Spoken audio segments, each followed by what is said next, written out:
Welcome to our first video post from the YouTube channel Faith Seeking Understanding. This post is available on that channel as well as on our Facebook social media page entitled Faith Seeking Understanding, and also on my blog, which is entitled Faith Seeking Understanding.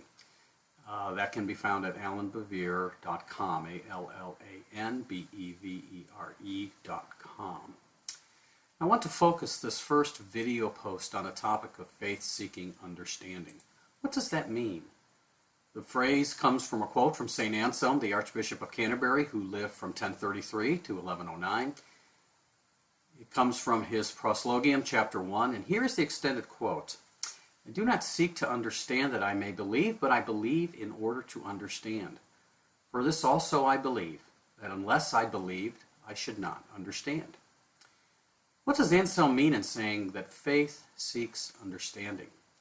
For the past 300 years in the Western world, we have been taught that truth and understanding must throw off all bias, that is, that our beliefs get in the way of what is true and thus our understanding of the world. So the first thing that we must do is to throw off all of our beliefs, our biases, all those things that get in the way, and approach truth from a neutral place, what is sometimes called a view from nowhere. Another way it is said is that we want to be objective. Only in being objective, that is not being subjective and emotionally invested in ideas, can we understand truth clearly. The problem with that view is that it's impossible for any of us to be objective, to be neutral. We all have histories, we all have stories that make us who we are.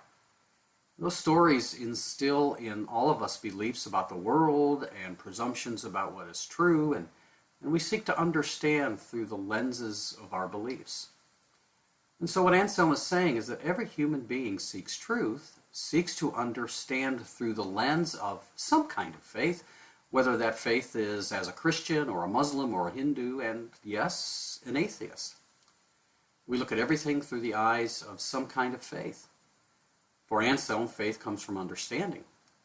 Now that does not mean that as we understand more, we are only confirmed in our faith. Indeed, the more we understand, the more we might come to reject some aspects of our faith, replacing them with other faith convictions or qualifying something of what we believe. Most people who are thoughtful change their minds about some things over time as they understand more about themselves and the world. It is true that some Christians have become atheists for various reasons, and some atheists have become Christians also for various reasons. But no one can start or create a clean slate from which to understand truth. If that were possible, we would begin life empty-headed, brainless, so to speak. I mean, does anyone really want to claim to be brainless? But that's what one is claiming when one states that they are being objective. But Anselm is being honest. He says, in effect, I'm a Christian, and it's from that vantage point that I seek to understand. There's no doubt that he would have approved of C.S. Lewis, who said, I believe in Christianity as I believe that the sun has risen, not only because I see it, but because by it I see everything else.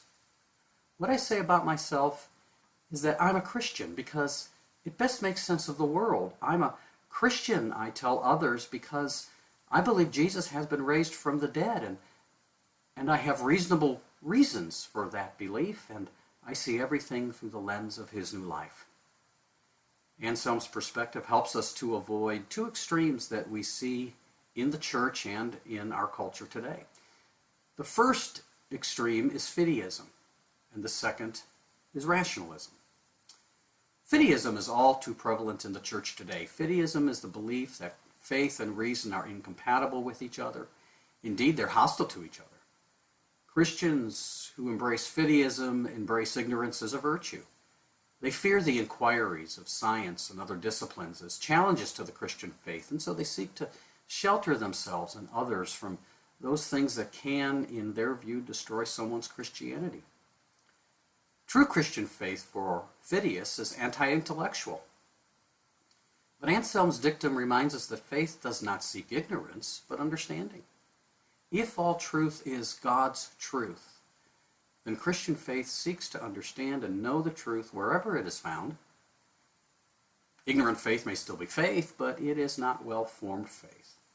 we must remember that Jesus died to take away our sins, not our minds. The other extreme is rationalism, in which reason is the foundation of all truth, and any truth not based on reason cannot be trusted. Now, rationalism has more than a few problems, but the one for our purpose is the belief that faith convictions must be based squarely on the foundation of reason. The problem here is that since there is no such thing as neutrality or objectivity, any understanding of reason starts with, well, certain faith convictions about what is reasonable. For some, God performing miracles is not rational because, well, that's not the way the world works, they say. For others like myself, miracles are entirely possible because God is not bound by the rationalist's understanding of what is reasonable. So whose definition of reason is most reasonable? Rationalism will not solve that problem. Anselm does not say understanding seeks faith, as if one can even want to understand without some prior faith in something. On the contrary, it's our faith in something that is larger than we are, that is beyond us, that motivates us to seek to understand more fully. For Anselm, human beings are not imprisoned within the limits of human reason, but our reason helps us to understand what we already believe, challenges us to believe better and more fully, and leads us to chart our life's course by the map of our faith. I do not seek to understand that I may believe, says Anselm, but I believe in order to understand. For this also I believe, that unless I believed, I should not understand. These are indeed good words to live by.